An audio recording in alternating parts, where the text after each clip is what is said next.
Dave, he's modest about it, as most veterans, all veterans are. He served both in the Gulf and actually, when you say OIF, folks here know that, but maybe folks out there don't know that. It means he served in Iraq. And so he served about 15 years apart, or how far apart? No, about 2 years. 2 years, no. Don't confuse me. really close. Seriously, how long apart was it? 20 years. 20 years apart. And so this is a veteran who served in that region in two different periods in our nation's history, and I thank you for your service, Dave, and what you're doing to help re-elect the president. How many veterans? We got some veterans in the room here today? Good. And well, thank you for your service.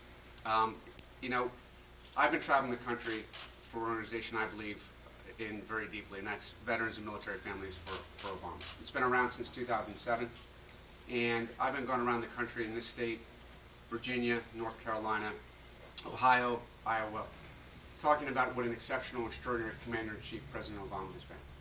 Not only has he been a decisive leader, refocusing our efforts in going after al-Qaeda around the world, in Pakistan and around the world in Yemen, decapitating al-Qaeda and approving the mission to eliminate Osama bin Laden from the face of the earth. Woo!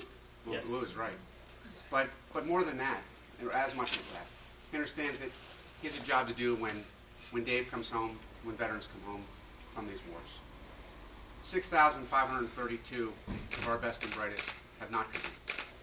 Many of them come home from through my home state in Dover, Delaware, the Dover Air Force Base, which is the military personnel and families know here is the mortuary for the military. About 50,000 plus coming home with injuries, tens of thousands with post-traumatic stress syndrome, hundreds of amputees, hundreds with traumatic brain injuries, and thousands more with scars we've not yet even seen.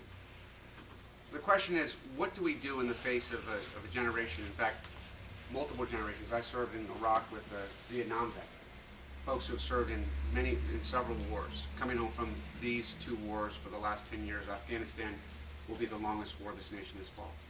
What do we do as a nation in the face of that? And Dave touched on it. The President understood that we have a commitment, a sacred obligation. And that's why our President Obama, has increased funding for the VA more than any president has in 30 years. Practical solutions in terms of making sure that we have enough claims processors to pick up the phone on the other end of the line when we call to make sure that health care or mental health need is met. Hiring 1,500 additional claims processors to do just as the wave of veterans return home.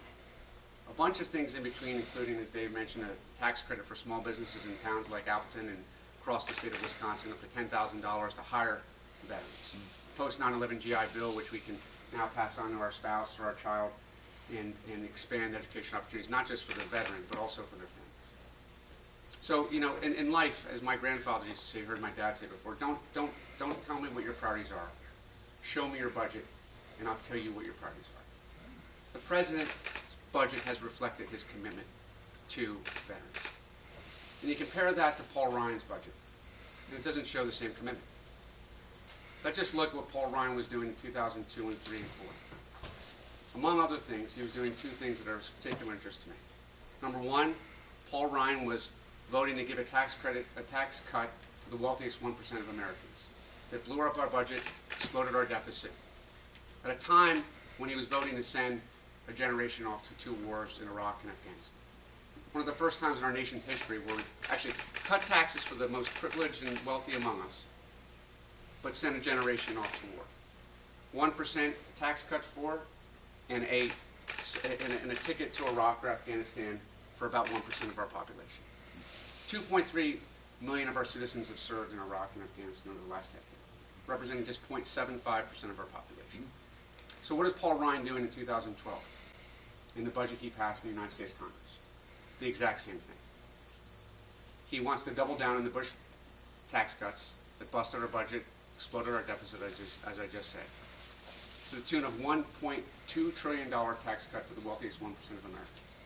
If you don't remember anything I have to say today, of that tax cut, of that extension of the Bush-era tax cuts, $800 billion of it go to individuals making $1 million or more. $800 billion of it go to individuals making $1 million or more. $400 billion of it go to 120,000 households in America, one of which I bet is Mitt Romney's household. And at the same time, as he did in 2002, 3, and 4, Paul Ryan is questioning whether or not we should even be out of Iraq, whether or not we should be handing over authority in Afghanistan. I'm confused about what the Ryan-Romney plan is on Iraq and Afghanistan. The governor's been all over the place on it. And he's questioned whether or not we should actually still be in Iraq, and questioned whether or not we should have a timeline to hand over authority in Afghanistan. So Ryan and Romney are doing the same thing that happened in 2003. Sometimes in life, as I said yesterday, past is prologue. In this case, it is. So, ladies and gentlemen, we have a commander-in-chief who understands his sacred obligation to veterans. And we have two other fellows, one from this state, I'm not sure understand the commitment that we have to make to our military and our veterans going forward. It seems as though Paul Ryan seems to confuse the military budget, which is over here, which he doesn't want to touch. In fact, he wants to increase to the tune of $2 trillion. $2 trillion more than the Pentagon has asked for. And he wants to cut everything else over here, up to 20%. Pell Grants, aid for seniors, and the list goes on. But included in that group over here are veterans.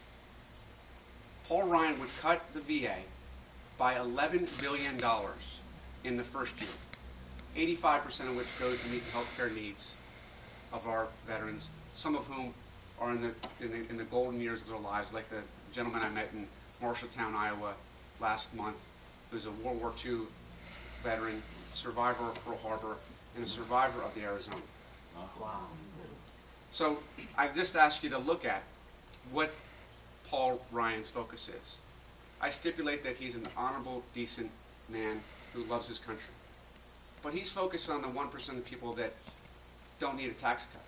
Not the less than 1% of the individuals who have served this country over the last decade in Iraq or Afghanistan. He wants to give them a massive tax cut, but he wants to cut the benefits and the VA obligations that we have to this country to a generation of only 0.75% of us returning home from Iraq, Afghanistan over the last decade, not to mention the World War II veterans, Korea veterans, Vietnam veterans. 22 million strong. 400,000 veterans in this state. 50,000 disabled veterans in the state. The idea that as these wars end, we will cut the VA is unconscionable. And so, ladies and gentlemen, President Obama understands that we have a sacred obligation.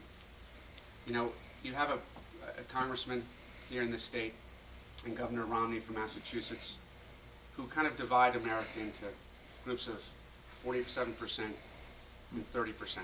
Paul Ryan, last year I'm told, talked about 70% of America being makers and 30% of America being takers. You're familiar with Governor Romney's comments about 47% of being entitled, victims, dependent, lacking responsibility.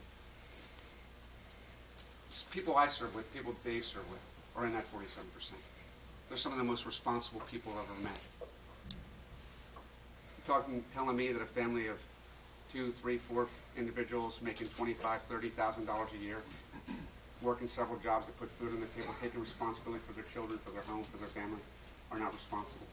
A disabled American veteran who fits within that 47% is not a responsible person who views themselves as a victim.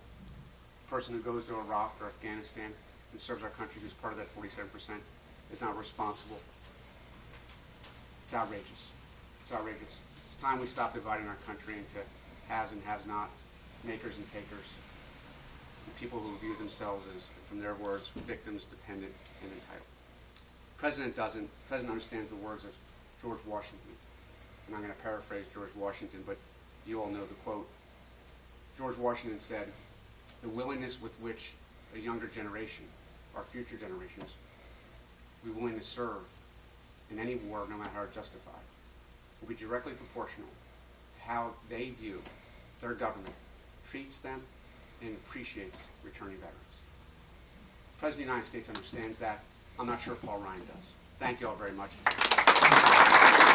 that, I'd like to also introduce Jamie Wall, who we got to make sure we send to Congress because he understands all the things I just talked about and the things that the President has done in terms of making sure that we honor our sacred obligation to veterans. Ladies and gentlemen, Jamie Wall.